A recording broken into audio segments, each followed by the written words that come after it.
The tuning on that thing is wild. So can you kind of go through some of the tuning and just give us a quick I guess it don't have to be quick. Give us an overview of your bass and please. I'd love to. Absolutely. Yeah. So one of the things that struck me when I first started playing the bass is that I realized it sounded good when I didn't tune it the way I was supposed to. With your first lesson, they tell you how to tune the bass. Right.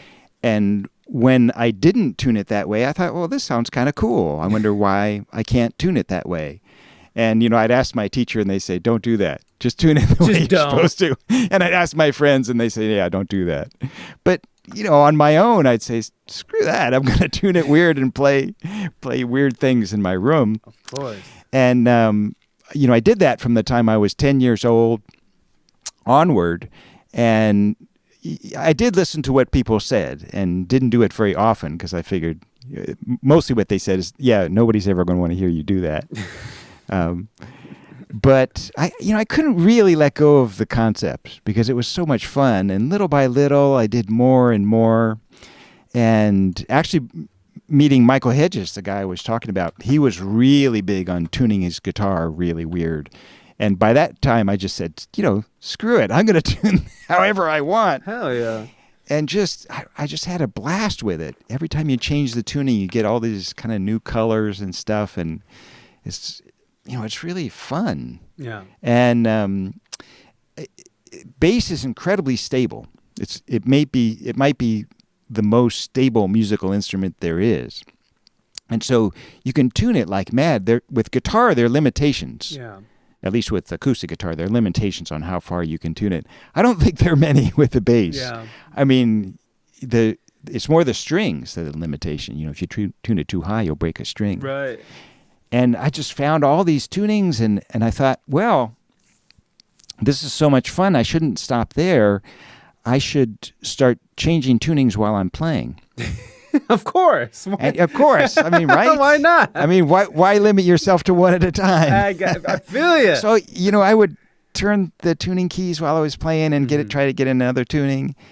And it was really cool, but it wasn't really, as slow and cumbersome. And I thought, there are little mechanical devices that can do this. That can't be that hard.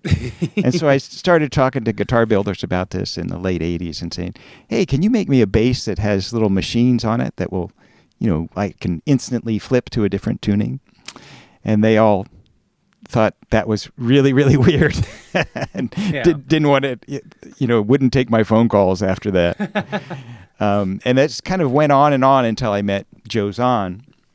And he said, oh, yeah, we could definitely do that for you. And I think sure, bring it on. Yeah, I was always wondered if he regretted that ever since. Yeah. But he jumped in and, totally took on the challenge. And so that's what we did with this instrument. I can change the tuning at both ends. There are these mechanisms at both ends of the string that allow me to change the tuning. Up here, I don't know if you can see, it's kind of dark.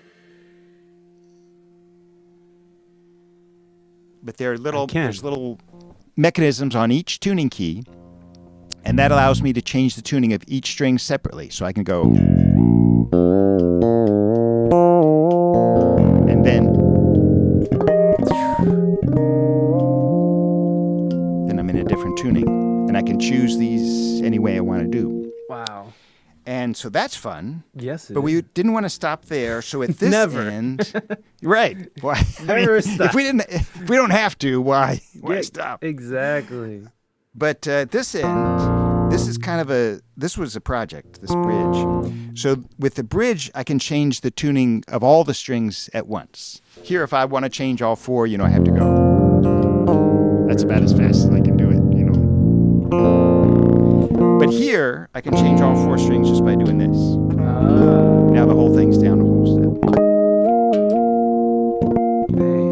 And so I can do 3 tunings of the whole bass down here. And they can be, I don't have to change all 4 strings with this. I can leave some of them the same. I can change 1 string, 2 string, 3 strings with this. Nice. But here it's all one at a time. And So having this dual system is really nice because that means I can really move through a lot of tunings. Right. And I found I really liked the sound of the tunings changing. Yeah. One of the things I didn't know when we were building this bass, I didn't know if, like, as I moved a tuning, if I'd have to kind of mute that string or stop playing somehow, if it would make some horrible grinding sound. Yeah. But I found the opposite, actually. I found that I really like this sound like this. I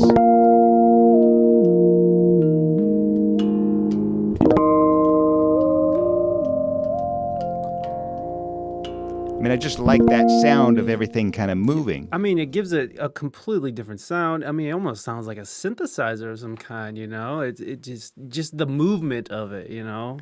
Exactly. Although I would say that a synthesizer sounds like this, but I suppose that's that's a point of opinion. We're getting schooled today, folks. We're getting schooled today. Sorry. Oh, please don't apologize. I told you I'm a music nerd.